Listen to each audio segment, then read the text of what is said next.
There's trouble. We're trapped. Medyo mababaw yung tubig mga kaibigan. Ito, karakaliwa mo. Utangan mo din natin.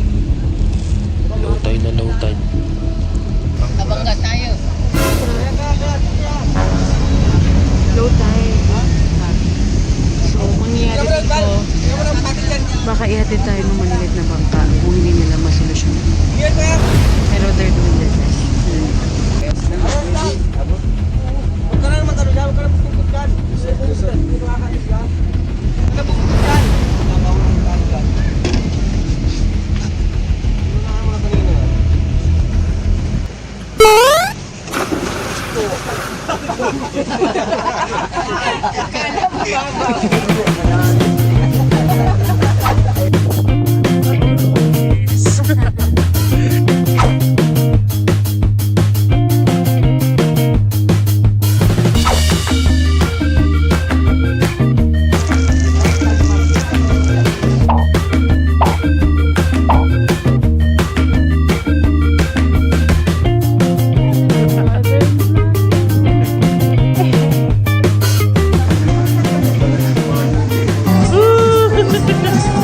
Happy birthday!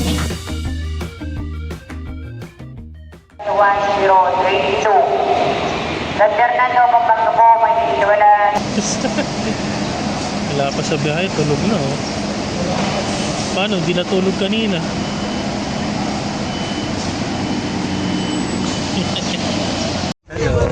Ayan, nakasakay na kami ng bus. Going to? Baguio. We're going to Baguio. Buti na lang nakasakay kami kahit na parang ano kami, tawag dito, chance passenger dating. Pero ito mo naman, walang ano, gitna. Thanks to me. Ang galing nung taga ano ko eh, taga box out eh. Okay. Later ulit. Ba? At doon na nga nag-umpisa ang aming trip going to Baguio City. Ito nga pala yung ticket na nabili namin. Naging maayos naman ang biyahe namin hanggang sa makarating kami sa unang stopover ng bus. Dito na kami bumili ng konting snacks para kainin namin sa aming biyahe papuntang Baguio.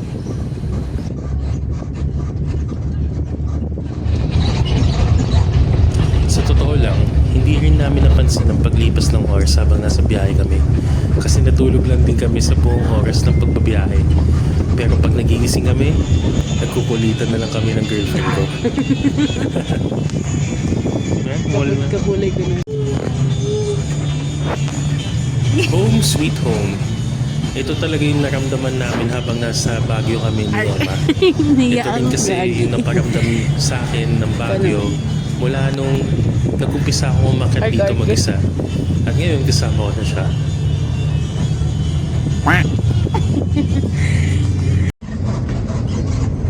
Halos magtatanghalian na nung dumating kami sa Baguio. Kaya naghahanap na rin kami sa phone namin ng magandang kainan na nagsuserve ng authentic Baguio delicacies. At isa sa napuntahan namin ay ang BJG Eatery. Nagsuserve sila ng authentic Baguio delicacies kung saan dito mo lang matatagpuan sa Benguet o sa Mountain Province na din o sa Cordillera. I don't know. Basta masarap yung pagkain nila. Walking distance lang naman to. Walking distance. Sa part na to, naisipan namin ni Emma na maglakad na lang papunta sa accommodation namin. Hindi ko naman na-expect na ganun din siya kalayo kasi sa map, lapit lang yan. Pero ang dami palang hagdanan na kailangan daanan bago makarating doon sa bahay na yun.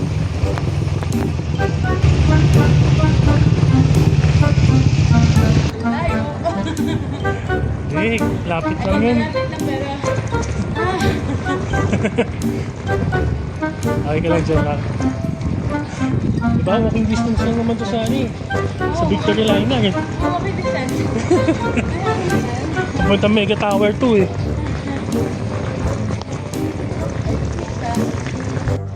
Malapit na tayo.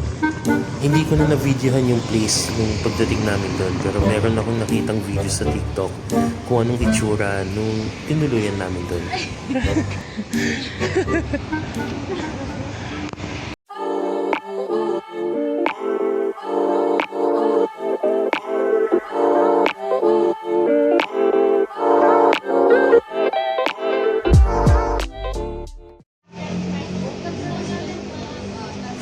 Pagkarating namin sa accommodation namin ay nagpahinga lang kami saglit at dumiretso na din kami sa palengke para bumili ng mga kung ano ng mga bagay na pwede namin lutuin habang nandun kami sa accommodation.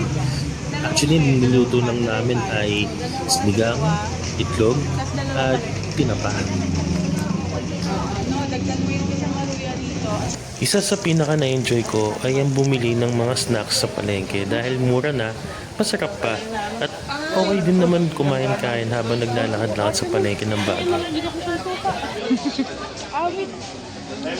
Okay.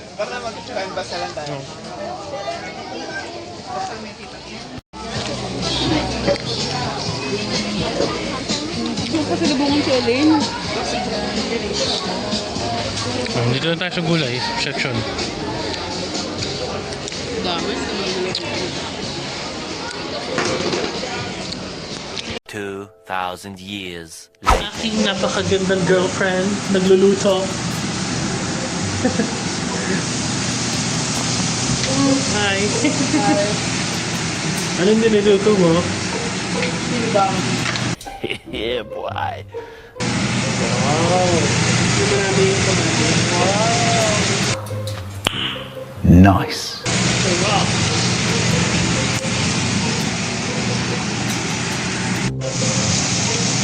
Kami po ay nagbabahay-bahayan ngayon.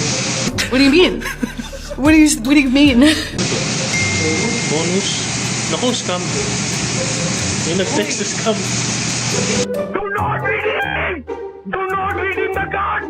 Kaya naman na dapat pinatunan mo. Ito po yung aming kwarto. Oh! Oh! Oh!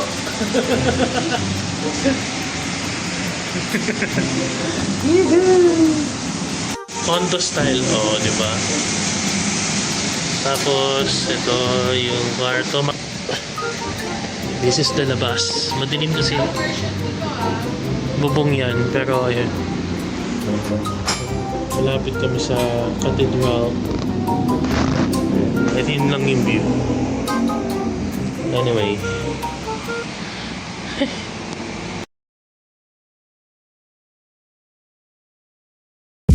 Bago kami pumunta sa Baguio ay kumuha yung girlfriend ko ng tour sa Northern Breeze Travel and Tours. Kinabukasan nga ay sinundunan nila kami dun sa tinutuloyan namin sa Mega Tower.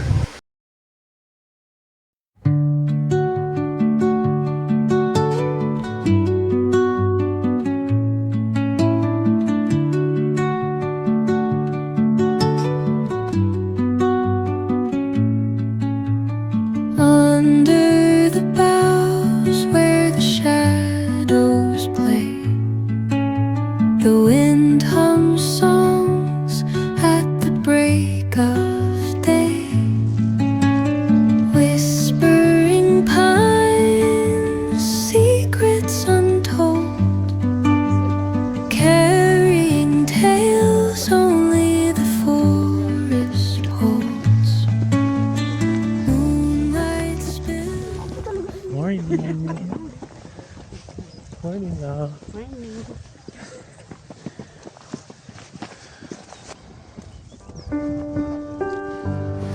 First time kong makarating sa Atok Benguet, specifically dito sa Mount Olis. Dati kasi sa mga moto vlogs ko lang napapanood ang lugar na to. Sabi ko dati, gusto ko siyang akyatin, gusto ko siyang puntahan dahil sa napakagandang views nito at sa mga pinapakita sa vlogs na magagandang places dito. Maswerte din ako dahil sa pagpunta ko dito sa Mount Olis ay nakasama ko yung girlfriend ko. Actually, sila talaga nakaisip na umakyat kami at ituloy namin yung trip namin going to Mount Olis at sa Atok. Dito lang. Inavail niya yung services ng Northern Breeze Travel and Tours. Sila nang bahala sa inyo. Sila nang mag-aalaga, pati pictures ninyo. Sila na gagawa. Napakabait din ng may-ari at ng driver. Feeling ko nga kung hindi mag-boyfriend o mag-asawa yung dalawang yun, mag-partner talaga sila eh.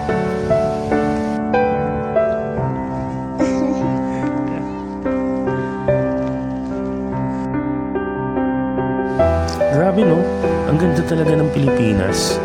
Yung iba minsan umaalis pa ng bansa para lang makakita ng ganitong klaseng kagandang lugar.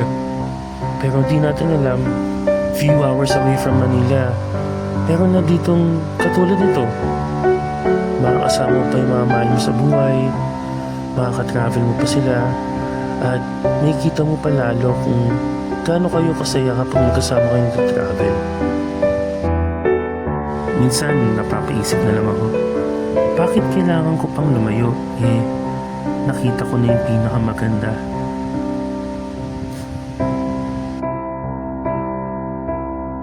Tayo naman na bilang bumibisita sa mga lugar na kagaya nito, kailangan natin silang pangalagaan, mahalin, ingatan, at huwag hayaan na magkaroon ng sira.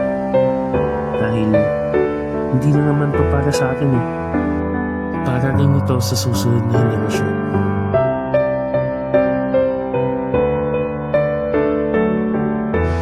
You have taken my breath away, Motolis.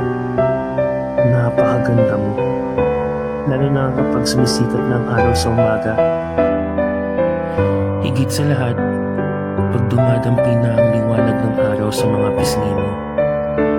Napakaganda mo. I just can't get enough of you. So, dito na kami sa ayun, hello guys! Here sa mga bundok-bundok. Ayun, ano yan?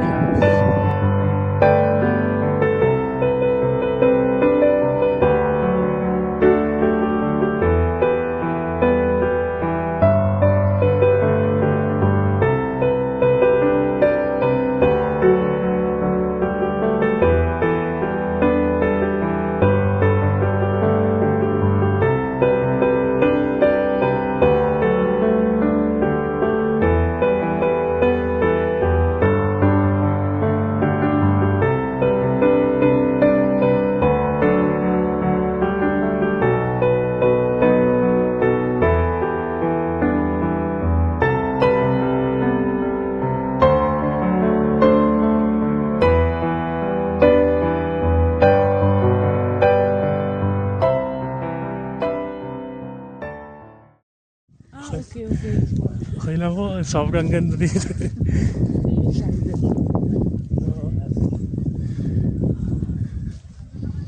May tao. Sabay-sabay. 1, 2, 3, picture.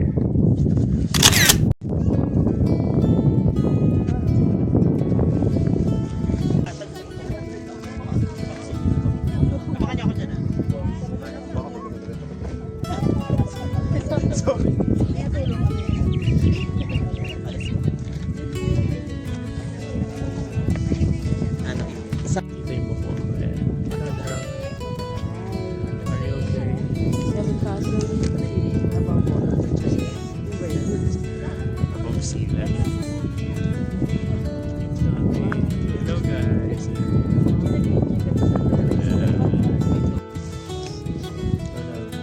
Red.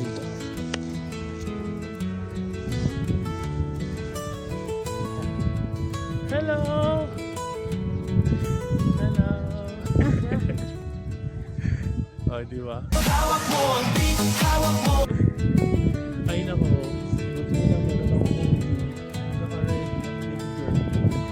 Ganda eh. Ganda lang dala ko eh.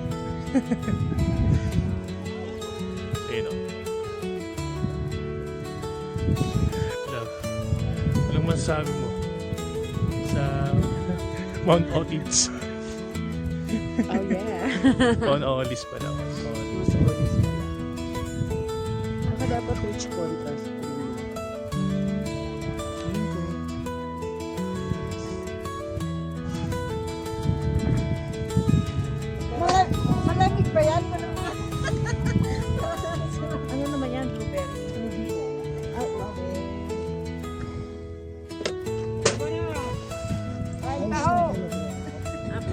yung nagkainan po, balik nyo na lang po sa akin.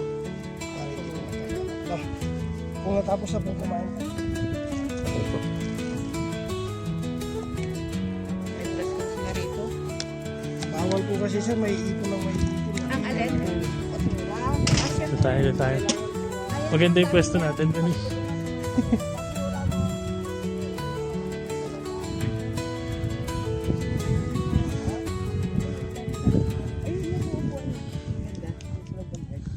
Sige. Pwesto ba game?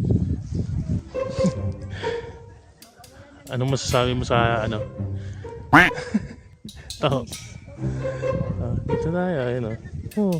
Yee-hee. Tumis lang. Tamis. Ano yung patong ube? Para siyang jam na nasa halo-halo, ano? Halo-halo, yan. Nasa taho.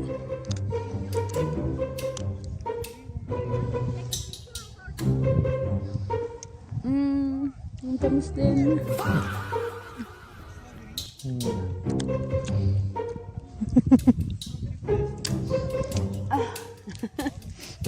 Video mo Okay na ba? Oo. Bakit may sura ko doon? Okay lang yan. Baby, mamay mabash yan. Bakit yung sinasabi yung matamis Hindi. masyado yung taho? Matamis masyado para sa mga trentahin na katulad namin. Pero masarap siya, lalo na ako sa mga bata-bata. Nagmukudas. Pero kami na trentahin na, alam nyo yan, mga trentahin. Cabbage ba yan? Cabbage. Cabbage mo yan yan. Ayun o. Nakikita nyo ba yan? Yan yung sinatawag na ano, sea of cloud. So cloud. Ito guys, so ayun o. May araw lang eh. Pero, andun yung sea of clouds eh. Ay, nabago. Paaraw lang eh. Nangyayun siya. Morning. Wihing. Uy, baba na kaya tayo. Oo nga eh. Wow!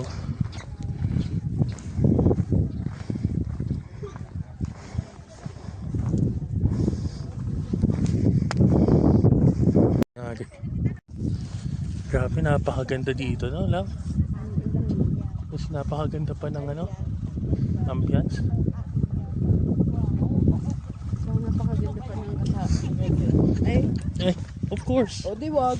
Of course. Dinay mo. Tulog ka ng ano. Umalis na kami dito at ang susunod na pupuntahan naman natin ay ang second highest highway point at ang Northern Blossoms.